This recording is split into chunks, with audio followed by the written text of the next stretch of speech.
We have one quick presentation for me about the Web3 Travel DAO. Okay, who knows what a DAO is? Can you raise your hand? So just say, okay, almost all of you. So Web3 in Travel DAO, meaning the conference is managed by a DAO, meaning anybody can be part of the conference. Anybody can own this conference and the future ones.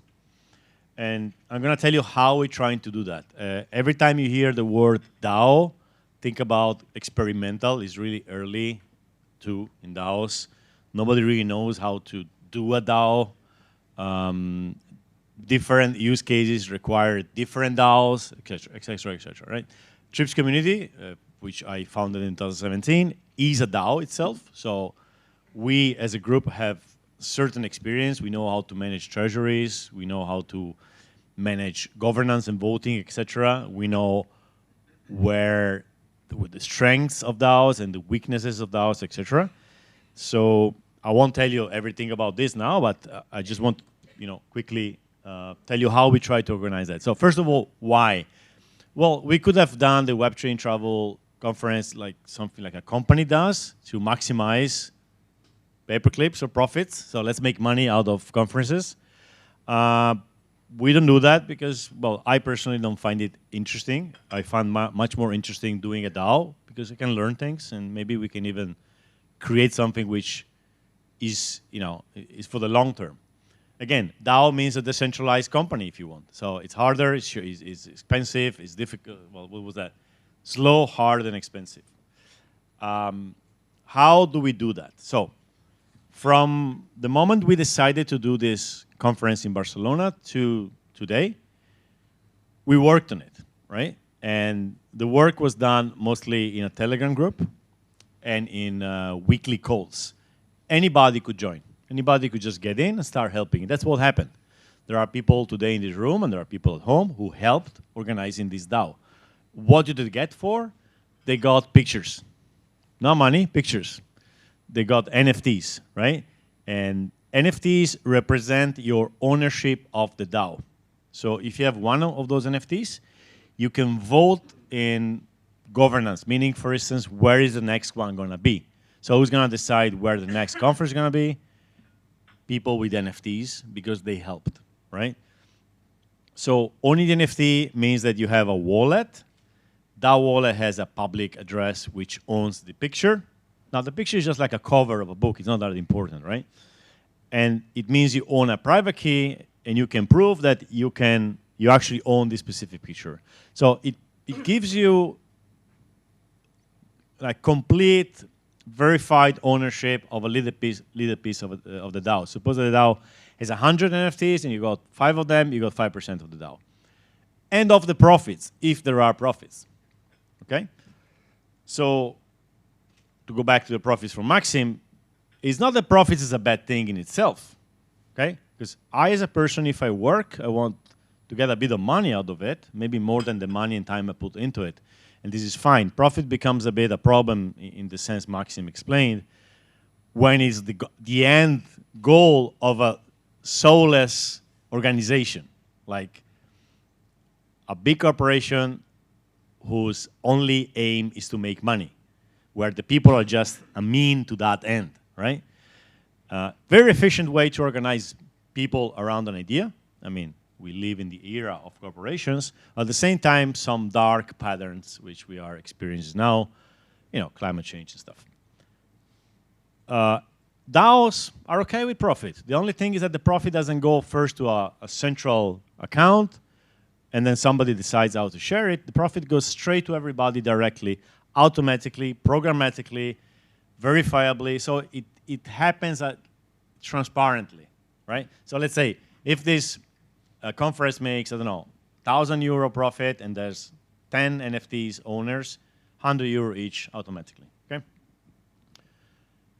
That's the first thing. So through NFTs, you can vote, you can take decisions, and through NFTs, you own parts of the DAO as a shareholder, basically, okay? This thing, have you seen the safe? This used to be called the Gnosis safe, Gnosis. Have you heard about that? Okay. Maybe one of the most important pieces of software in Web3. Is that correct, Maxine? You agree with that? Yes. Okay. So this is a set of smart contracts created by a German company. They're in Germany. Maxime, right? You've been there recently, I think. Yeah. Okay. And this distributor and etc. But it's open smart contract. What they build is there. They even launched the DAO themselves. Oh yeah. Okay. They raised $100 million, which kind of tarnished the decentralization of that. Yeah. It's the endless tension between, freedom and money or something.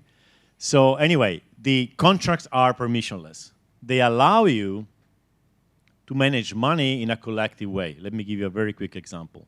Let's say that one day this conference is paid only by buying through crypto, by buying an NFT, minting an NFT, right? Now, 99%, and thank you who bought the NFT, 99% of you use the credit card, right? So the money went to my company's bank account and then whatever. Imagine a situation in which every single ticket is purchased by minting an NFT. The money of the NFT, let's say is 100 USDC or whatever, goes into a smart contract. Okay, so we raised, I don't know, $10,000. And that money moves only if, let's say, 60% of the NFT holders agrees that that money has to go to marketing or to whatever else, or maybe to sharing profits. So it's like a shared bank account where the controllers of the bank account is the whole group, okay? And it's transparent. You can see every moment how much money there is into it and every single transaction. So in the specific case of Web3iT23 DAO, the idea is that we decide things together through votes, and those votes are represented by how much you worked into the DAO. And we share the profits, or we make the expenses also in a collective way, which means that, remember the trust thing? Which means that you don't have to trust me, myself. Because if the money is in the safe, I have no more rights than anybody else. That's a bit the difficult thing to conceptualize. Money goes somewhere, and there's not one person who can decide where it goes next. It's the group. So that's how we're going to try to organize the next conference next year, and Francisco later will present Web3iT23 Conference 2024, which we don't know where it's going to be. We have an idea, but it's going to be, we're going to have to vote. And anybody here could say, I want to be part of the DAO, and then I want to vote where the next conference is. And even farther than that, it would be nice if this framework of people and financial management and governance is used for other conferences, maybe even parallel the same year, right? So again, very interesting. I mean, I really love doing these things. Very experimental, very risky. Maybe the money can get stuck because people lose the keys, etc. But that's how we're going to organize this conference, and that's how this one is organized. Another way to be part of it, and some of you did it, if you don't have time to work in it, you can mint an NFT, and the money will go to the safe, and you get the NFT as a proof that you are part of the DAO. Now, last thing before I close. Have you ever heard about quadratic voting? All right, so it means that, let's say that the DAO has 100 NFTs, and you're rich, you buy 51, and you can decide everything, right? With quadratic voting, this doesn't work, because if you have one NFT, you have one vote. If you have two, you have one vote. 3, you have 2 votes. 5, you have 3 votes. 10, you have, 5 votes. 50, you got 6 votes. So you can't buy your control as you were like doing